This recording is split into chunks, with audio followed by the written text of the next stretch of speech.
할렐루야. 우리 같이 하나님의 말씀 보겠습니다. 하나님의 말씀은 누가복음 15장 11절에서 24절까지 말씀을 보겠습니다. 누가복음 15장 11절에서 24절까지 말씀입니다. 주변에 조금 오타가 있습니다. 누가복음 15장 11절에서 24절까지 말씀입니다.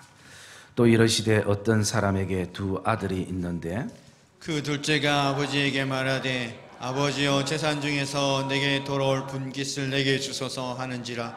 아버지가 그 살림을 각각 나눠 주었더니 그 후 며칠이 안 되어 둘째 아들이 재물을 다 모아가지고 먼 나라에 가 거기서 허랑방탕하여 그 재산을 낭비하더니 다 없앤 후 그 나라에 크게 흉년이 들어 그가 비로소 궁핍한지라.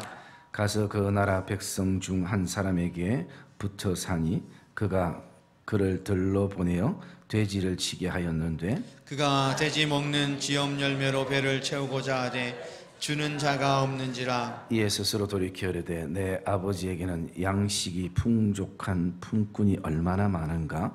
나는 여기서 주려 죽는구나. 내가 일어나 아버지께 가서 이르기를 아버지 내가 하늘과 아버지께 죄를 지었사오니 지금부터는 아버지의 아들이라 일컬음을 감당하지 못하겠나이다. 나를 품꾼의 하나로 보소서 하리라 하고 이에 일어나서 아버지께로 돌아가니라. 아직도 거리가 먼데 아버지가 그를 보고 측은히 여겨 달려가 목을 안고 입을 맞추니 아들이 이르되 아버지여 내가 하늘과 아버지께 죄를 지었사오니 지금부터는 아버지의 아들이라 일컬음을 감당하지 못하겠나이다 하나 아버지는 종들에게 이르되 제일 좋은 옷을 내어다가 입히고 손에 가락지를 끼우고 발에 신을 신기라. 그리고 살찐 송아지를 끌어다가 잡으라. 우리가 먹고 즐기자. 이 내 아들은 죽었다가 다시 살아나셨며 내가 잃었다가 다시 얻었노라 하니 그들이 즐거워하더라. 아멘. 우리 한번 따라합시다. 반지가 필요한 사람. 옆에 분들과 고백합시다. 구원의 반지를 나누기를 축복합니다. 우리가 잘 아는 이 누가복음 15장에는 예수님의 세 가지 비유가 기록이 되어 있습니다. 첫째 비유는 100마리 가운데에 잃어버린 한 마리 양. 그리고 두 번째 비유는 동전으로 된 10드라크마로 된 그 신랑을 기다리며 가지고 있는 신랑이 준 정표 가운데에 잃어버린 한 드라크마. 그리고 오늘 본문에 아버지의 품을 떠난 잃어버린 한 아들의 비유, 이 세 가지가 기록이 되어 있습니다. 주님은 먼저 이 세 가지 비유를 동일하면서도 약간은 다른 이 비유를 왜 하셨는가, 그 배경적인 것을 이렇게 바라보면요, 15장 1절과 2절에 이렇게 말하고 있습니다. 모든 세리와 죄인들이 말씀을 들으러 가까이 나오니 바리새인과 서기관들이 수군거려 이르되 이 사람이 죄인을 영접하고 음식을 같이 먹는다 하더라 라고 말씀하고 있습니다. 그래서 바리새인과 서기관들이 가지고 있는 그 어떤 율법적이고 종교적인 시각 속에서 세리들과 죄인들을 바라보는 이런 어떤 관점을 주님이 보시면서 이 세 가지 비유로 말씀을 하고 있습니다. 이 세 가지 비유에는 몇 가지 중요한 공통점이 나온다는 것입니다. 그 공통점 첫째를 보면 잃어버린 것을 그대로 두지 아니하고 찾을 때까지 찾고 기다리고 있다라는 것입니다. 그래서 뭔가 잃어버렸을 때에 그것을 포기하거나 방관하거나 그렇게 하지 아니하고 그것을 찾을 때까지 산을 헤매며 때로는 밤새도록 등불을 켜고 또 문 밖에서 아들을 밤새도록 며칠째 기다리는 그 마음처럼 찾을 때까지 찾고 기다리는 공통점입니다. 두 번째 가지는 그 공통점은 이것은 가치가 무엇인지를 말씀을 해주고 있다는 것입니다. 우리의 그냥 편안하게 있는 99마리 양의 가치와 길 잃어버린 한 마리, 방황하는 한 마리의 양의 가치가 99와 1이 목자의 입장에서는 같다라는 개념으로 바라보고 있습니다. 그래서 이것은 숫자의 개념이 아니라 바로 가치의 개념인 것입니다. 여러분, 동전 그 한 드라크마, 그것은 얼마 되지 아니하지만 이것을 여인이 찾았을 때에 동네 잔치를 벌였습니다. 우리가 돈으로 계산하면 그 동전 그것이 무엇이라고 그 많은 비용을 들어서 잔치를 할 정도인가? 그렇게 할 수 있는 것은 그 동전 하나에 대한 가치인 것입니다. 잃어버린 아들이 다시 모든 것을 잃고 아버지의 품에 왔을 때에 아버지는 잔치를 벌였습니다. 우리가 즐기자. 죽었다가 내 아들이 다시 살아났다라고 말씀하면서 잔치를 벌였습니다. 그것은 바로 우리의 가치를 말씀을 하고 있는 것입니다. 그리고 또 한 가지는 이것은 천국이 무엇인지를 우리에게 보여주고 있는 것입니다. 그래서 이런 양을 찾았을 때 어깨에 메고 오늘도 이웃을 불러서 나와 함께 즐기자라고 얘기하는 것입니다. 그리고 또 나가서 동전을 찾았을 때도 동일한 표현을 가지고 있습니다. 잃어버린 아들을 찾았을 때도 동일하게 이 기쁨을 나와 함께 나누자라고 얘기하는 것입니다. 그래서 오늘 이 세 가지 비유의 그 공통점은 천국, 그 안에는 완전함을 말하고 있는 것입니다. 그러면서 또 한 가지 공통점 가운데 하나는 중요한 것이 이 세 가지 비유 다가 회복을 말씀하고 있다는 것입니다. 어떻게 회복되어지는가? 목자를 만났을 때, 여인의 손에 동전이 찾아졌을 때, 아버지의 품에 아들이 안겨 있을 때에 그 시간들이 회복의 시간들이라는 것입니다. 이 오늘 그 가운데에 우리가 읽었던 일명 탕자의 비유라고 얘기를 하고 있습니다. 그런데 이 실제적으로 이 내용들을 바라보면 돌아오는 아들이 주인공이 아니라 이 아들을 기다리는 아버지가 사실은 주인공인 것입니다. 저도 교회에서 어릴 때 연극을 스토리를 가지고 연극을 많이 했는데 그때 보면 항상 주인공이 아버지가 예수님이 아니라 돌아오는 아들이 될 때가 많은 것입니다. 그러나 여기서 말하는 것은 바로 이 아버지의 심정을 말씀해 주고 있는 것입니다. 제가 부목사 때 이 본문을 가지고 누가 더 탕자입니까? 라는 제목으로 설교한 적도 있는 것 같습니다. 우리는 어떻게 바라보면 집 나간 둘째 아들만 돌아와야 될 탕자인 것처럼 느껴지지만 첫째 아들도 사실은 동일한 주님께 돌아와야 될 탕자인 것입니다.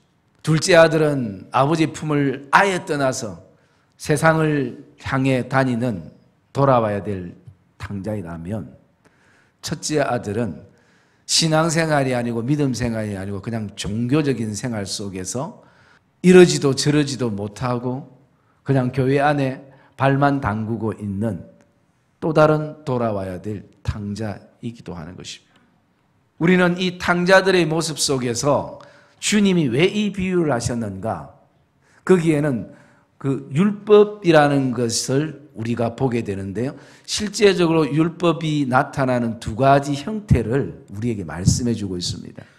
둘째 아들은 좀 적극적인 율법의 형태를 가지고 있습니다. 그게 무엇이냐면 아버지 도움 없이도 아버지의 권한을 아니라도 내가 어렵게 살면 되는 것이고 내가 착하게 살면 되는 것이고 내가 다른 사람들에게 나쁜 짓 하지 않고 그렇게 살아가면 되는 것이다. 나는 아버지 없어도 성공할 수 있는 인생을 내가 보여주겠다.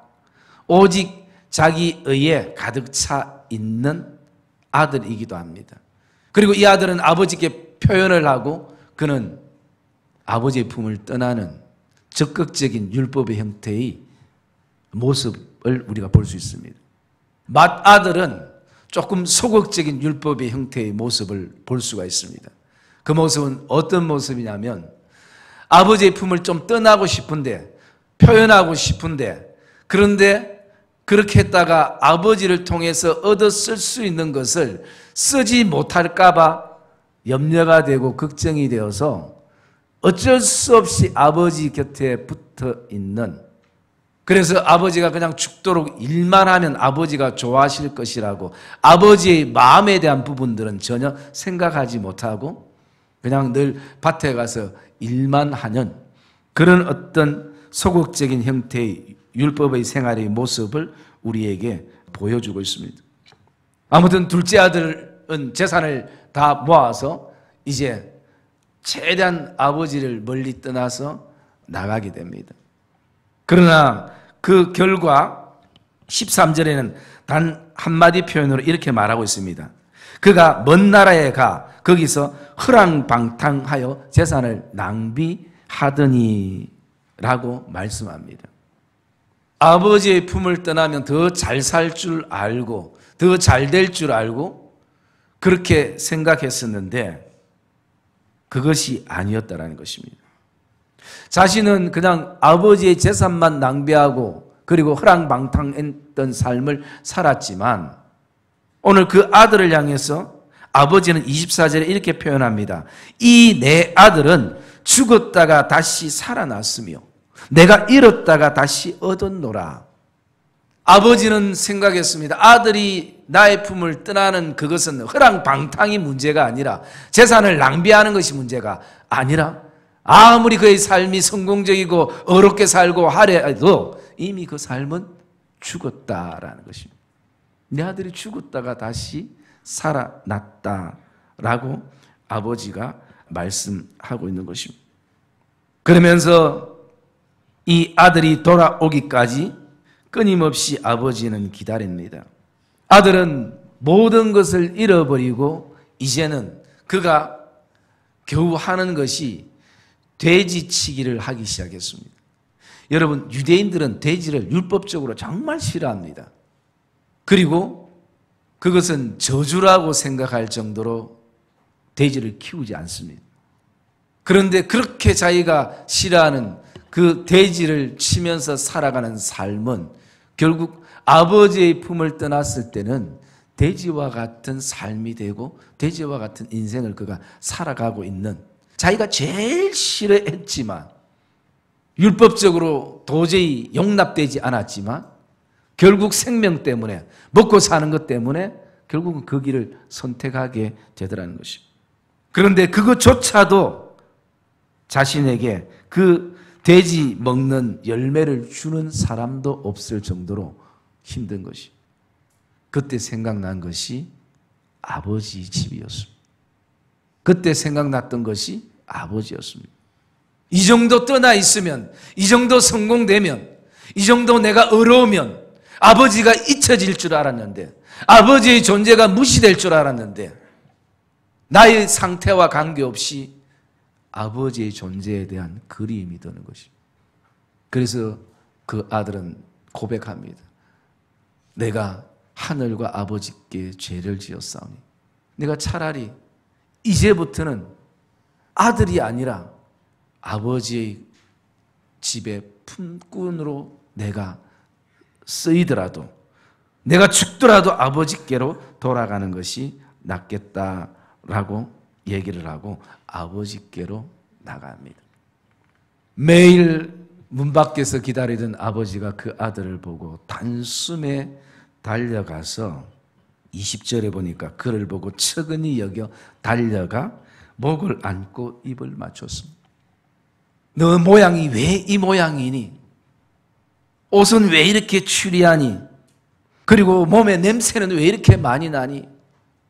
아버지는 전혀 상관없었어요. 그 아들 존재 자체가 귀하기에 아버지는 않고 세상에서 뭔가 더러운 모든 것을 행한 그 입술에다가 입맞춤을 했습니다. 아버지의 마음이죠.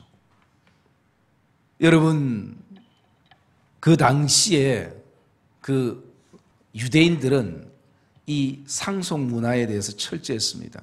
아버지가 돌아가시기 전에 상속에 대한 말을 할 수도 없고, 그리고 또 오늘 본문에 결국은 아들이 고집 피워서 아버지가 나눠줬지만 아버지가 죽기 전에는 그 상속에 대해서 처리하는 거거나 아니면 또 그것을 행사권을 할 수가 없는 것입니다. 그래서 신명기에 있는 것처럼 부모의 말씀을 거역하고, 그리고 또 부모가 죽기 전에 상속을 요구할 때는 성 밖에서 돌로 쳐서 죽여도 된다. 그것이 율법이었어요. 여러분, 우리가 한번 그것을 상상해 보십시오. 이게 동네 소문이 다 났고 이미 그런 문화 속에, 율법 속에 철저하게 마음 자리 잡혀 있는 사람들이 그곳에 있을 때, 이 아들이 돌아왔을 때 많은 사람들은 율법적으로 돌을 들고 이 아들을 10번 죽여도 당연한 사람이 바로 이 아들이었을 것입니다. 그런데 여러분, 그 율법을 막고 서는 것이 있었습니다. 그것이 바로 아버지의 품이었습니다. 우리는 그것을 은혜로 여기는 것입니다. 은혜가 율법을 아는 것입니다. 그러므로 그 율법이 완성된 것이, 이제는 그 아들 안에 율법적인 의도 사라졌고, 그리고 자기의 잘남도 사라졌고, 그리고 자기의 자신감도 다 사라져버린 거죠. 어느 누구도 그 아들을 안고 있는 아버지의 품 안에 있는 한 어떤 정죄의 돌을 던질 수가 없는 것입니다. 왜냐하면 오늘도 은혜의 아버지께서 그 아들을 품고 있기 때문인 것입니다. 어쩌면 가장 돌을 많이 던지고 어쩌면 가장 나무라고 그리고 매를 들어야 될 그 아버지가, 그 장본인이 그 아들을 품은 것입니다. 그러면서 잔치를 하기 시작합니다. 그럴 때에 아버지가 잔치하는 이유는 단 하나였습니다. 아들이 죽었다가 다시 살아났다라는 것입니다. 그 이유 하나였습니다. 잃었다가 다시 찾았다라는 것입니다. 그 기쁨, 즐거움의 잔치가 시작됩니다. 그런데 우리가 본문을 읽지 않았지만 25절부터 보면 맏아들이 밭에 있다가 돌아와 집에 들어가 가까이 왔을 때에 풍악과 춤추는 소리를 듣고 라고 말씀합니다. 여러분, 여기 밭에 있다가라는 어떤 부분은 율법을 대표하는 것입니다. 그렇게 사는 삶. 근데 풍악과 춤추는 소리라는 것은 은혜를 대표하는 것입니다. 그런데 이 맏아들은 이 풍악과 춤추는 소리가 들려지는 것이 자신에게 분노감이 일어났습니다. 율법의 소극적인 특징이 바로 이런 것입니다. 같이 그 은혜 속에 들어가서 같이 아버지의 즐거움이 되고 아버지의 기쁨이 되고 감사가 되고 이것이 돼야 되는데, 늘 종교적인 생활을 하기 때문에 어느 순간 내 생각과 맞지 않으면 그 은혜를 은혜로 받아들이지 못하는 것입니다. 은혜 속으로 들어가는 것을 두려워하는 것입니다. 깊이 빠질까 봐 두려워하는 것입니다. 그리고 그 안에 분노감이 생기면서 자기 안에 그런 생각합니다.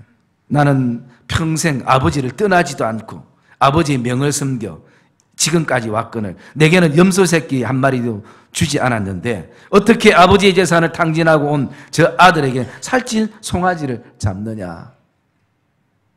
이것은 아버지에 대한 오해에서부터 출발되는 것입니다. 진짜 아버지의 마음을 알지 못하는 이 맏아들의 모습을 볼 수가 있는 것입니다. 여러분, 우리가 오늘도 믿음의 삶을 살아가면서 혹시 우리가 하나님 앞에 돌아와야 될 당자는 아닙니까? 내 의가 신앙이 되고 내 행위가 어떤 믿음의 근거가 되어버렸고, 그런 어떤 익숙함들이 오늘도 아버지의 존재를 벗어났어도, 아버지가 없었어도 나는 충분히 살아갈 수 있다라는 그 적극적인 율법의 형태가 우리에게는 있지 않습니까? 혹 반대로 소극적인 율법의 형태의 모습을 가지고 오늘도 믿음 생활과 신앙 생활이 어느 순간부터 종교 생활이 되어버려서 그냥 습관적으로 아무 감각 없지만 아버지를 떠나려니 아버지가 벌을 주실 것 같은 두려움이 우리에게 엄습해오고 아버지 품을 좀 나도 벗어나고 싶은데 그러면 아버지의 손에서부터 나오는 내가 누릴 수 있는 얻을 수 있는 것들에 대한 그런 어떤 이해관계적인 계산적인 어떤 요소들이 우리에게 손해가 되어질까 싶어서 그냥 적당한 거리를 두고 깊이 들어가지도 않고 아주 멀리 떨어지지도 않고 그냥 멀찍이 거리를 두고 오늘도 있다면 사실은 다 돌아와야 될 당자인 것입니다. 아버지는 이 아들에게 22절에 보면 이렇게 아들에게 했습니다. 아버지는 종들에게 이르되, 우리가 한번 같이 읽읍시다. 22절 시작.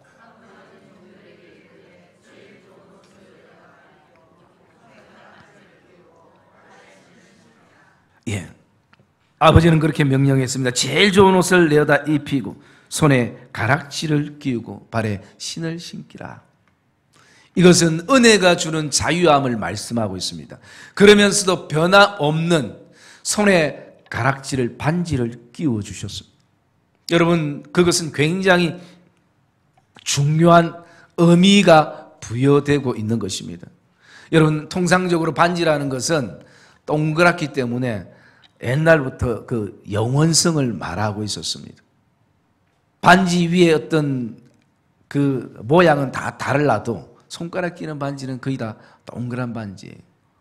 영원성. 그러면서 우리가 이 모습 속에서 이 아버지의 그 마음 두 가지를 우리가 보게 되어집니다. 그 뭐냐면 첫째는 권위와 특권을 아들에게 똑같이 주신 것입니다. 아버지의 재산을 다 잃어버리고 wan 아들이지만, 말 안 듣는 아들이지만 그를 품었을 때 반지를 끼웠다라는 것은 나의 권위와 누릴 수 있는 특권을 그대로 다 주신 것입니다. 그리고 또 한 가지는 바로 아버지께서 사인을 하신 것입니다. 은혜 안에 살아갈 수 있는 사인을 주신 것입니다. 내가 다 책임진다라고 사인을 주신 것이 반지인 것입니다. 이것은 오늘 우리에게 어떤 반지를 의미할 수 있습니까? 예수 그리스도의 십자가의 은혜를 통한 구원의 반지이기도 하는 것입니다.